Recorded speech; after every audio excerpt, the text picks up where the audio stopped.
Om Swastiastu. Perkenalkan, nama saya Niluh Putu Libriana Lisnadewara dengan NIM 2011031272 kelas 1F. Pada kesempatan kali ini, saya akan menjelaskan teori tentang pendidikan klasik dan modern. Yang pertama, di sini saya akan menjelaskan teori pendidikan klasik. Teori pendidikan klasik merupakan teori yang berlandaskan pada filsafat klasik, yang memandang bahwa pendidikan berfungsi sebagai upaya memelihara, mengawetkan, dan meneruskan warisan budaya. Teori pendidikan ini lebih menekankan peran isi pendidikan daripada prosesnya. Isi pendidikan atau bahan pengajaran diambil dari sisi ilmu pengetahuan yang telah ditemukan dan dikembangkan oleh para ahli di bidangnya dan disusun secara logis dan sistematis. Dalam teori pendidikan klasik terdapat 4 aliran. Yang pertama, aliran empirisme. Yang kedua, aliran nativisme. Yang ketiga, aliran naturalisme. Dan yang terakhir, aliran konvergensi. Yang pertama yaitu aliran empirisme.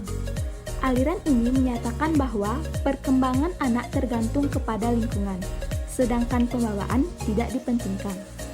Pengalaman yang diperoleh oleh anak dalam kehidupan sehari-hari didapat dari dunia sekitarnya yang berupa stimulan-stimulan. Teori ini memandang bahwa faktor genetik pada diri manusia tidak berpengaruh terhadap perubahan psikologis, kognitif, efektif, dan psikomotorik manusia, melainkan lingkungan yang membentuk psikologis dan kognitif manusia itu sendiri. Yang kedua, ada aliran nativisme. Aliran ini bertolak belakang dengan aliran empirisme.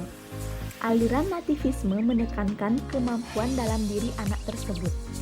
Berdasarkan pandangan ini, maka keberhasilan pendidikan ditentukan oleh anak itu sendiri.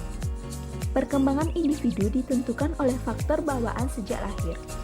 Oleh karena itu, hasil pendidikan ditentukan oleh bakat yang dibawa oleh anak sejak lahir. Yang ketiga yaitu ada aliran naturalisme. Aliran ini berpendapat bahwa pendidikan itu harus dijauhkan dalam perkembangan anak karena hal itu berarti dapat menjauhkan anak dari segala hal yang bersifat dibuat-buat, dan untuk menangani hal tersebut dapat dengan membawa anak kembali ke alam untuk mempertahankan segala yang baik. Jadi, dengan kata lain, pendidikan tidak diperlukan. Dan yang terakhir, ada aliran konvergensi. Penganut aliran ini berpendapat bahwa dalam proses perkembangan anak, baik faktor pembawaan maupun faktor lingkungan sama-sama mempunyai peranan yang sangat penting. Bakat yang dibawa pada waktu lahir tidak akan berkembang dengan baik tanpa adanya dukungan lingkungan yang sesuai dengan perkembangan bakat tersebut. Sebaliknya, lingkungan yang baik tidak dapat menghasilkan perkembangan anak yang optimal kalau memang pada diri anak tersebut tidak terdapat bakat yang diperlukan untuk mengembangkannya. Selanjutnya, yaitu teori pendidikan modern. Pendidikan modern adalah cara-cara belajar yang sesuai dengan tuntutan era kekinian untuk dapat dipersiapkan anak didik pada masanya. Pendidikan yang sejalan dengan usaha manusia sejak dilahirkan hingga meninggal, dengan sadar membimbing dan menuntun kondisi jiwa, khususnya agar dapat menumbuhkan akhlak dan kebiasaan yang baik sejak awal pertumbuhan dan perkembangannya, hingga mencapai masa pubertas agar terbentuk kepribadian yang sesuai dengan tujuan pendidikan. Ada 4 bentuk teori pendidikan modern. Yang pertama, pengajaran alam sekitar. Yang kedua, metode global atau keseluruhan. Yang ketiga, sekolah kerja. Dan yang terakhir, pengajaran pusat perhatian, pengajaran alam sekitar. Salah satu untuk memberikan dasar agar pendidikan dan pengajaran berhasil ialah mempergunakan lingkungan hidup anak sebagai tolak semua pendidikan. Pengajaran semacam itu dinamai pengajaran ekologi. Pengajaran alam sekitar penting artinya untuk pengajaran dan pendidikan guna kehidupan anak sekarang dan yang akan datang. Metode global atau keseluruhan. Anak-anak menikmati secara global. Hal ini berdasarkan prinsip psikologis di Gestalt, yaitu dalam mengajarkan membaca dan menulis menggunakan kalimat lebih mudah daripada mengajarkan kata-kata lepas.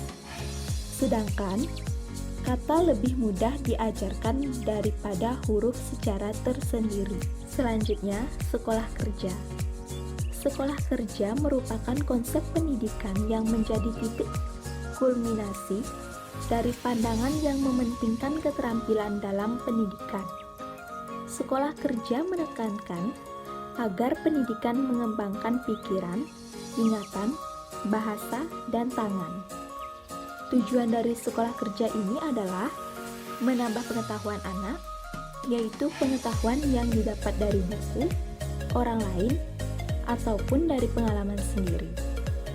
Sekolah kerja juga bertujuan agar anak dapat memiliki pekerjaan sebagai persiapan jabatan dalam mengabdi negara. Dan yang terakhir ada pengajaran pusat perhatian. Pengajaran ini melalui pusat-pusat minat, di mana anak harus dididik untuk dapat hidup dalam masyarakat dengan dipersiapkan dalam masyarakat. Oleh karena itu, anak harus memiliki pengetahuan terhadap diri sendiri dan pengetahuan tentang dunianya. Seorang anak tersebut harus mempunyai pengetahuan yang bersifat subjektif dan objektif atas dirinya sendiri dan dunianya. Dan selanjutnya di sini ada perbedaan teori pendidikan klasik dan modern. Teori pendidikan klasik merupakan proses belajar yang masih mengandalkan buku sebagai panduan belajar, hanya mendapatkan materi dan bersifat monoton atau satu arah. Sedangkan teori pendidikan modern merupakan proses belajar yang sudah diterapkan di kota-kota besar. Dalam teori ini, siswa harus lebih aktif dan dituntun memiliki kreativitas yang baik dalam proses belajar di sekolah maupun di masyarakat. Teori pendidikan modern mempunyai fasilitas yang sangat lengkap yang sudah disediakan oleh pihak sekolah untuk belajar. Kesimpulan pendidikan klasik dan modern. Pendidikan klasik berpedoman pada buku dan monoton dalam satu arah. Sedangkan pendidikan modern berpedoman pada teori dan praktek dan kreativitas yang dikembangkan. Akan tetapi, pendidikan klasik dan modern adalah dua pendidikan yang saling melengkapi satu sama lain. Pendidikan klasik melalui isinya mampu mencapai bagian yang memang tak tersentuh oleh pendidikan modern. Sedangkan pendidikan modern sebagai sebuah sistem yang tersusun juga diperlukan untuk memaksimalkan segala potensi peserta didik guna mencapai tujuan pendidikannya itu sendiri.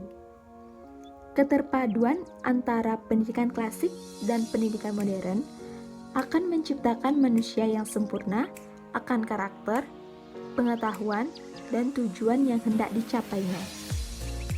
Sekian materi yang saya sampaikan tentang teori pendidikan klasik dan modern. Saya ucapkan terima kasih.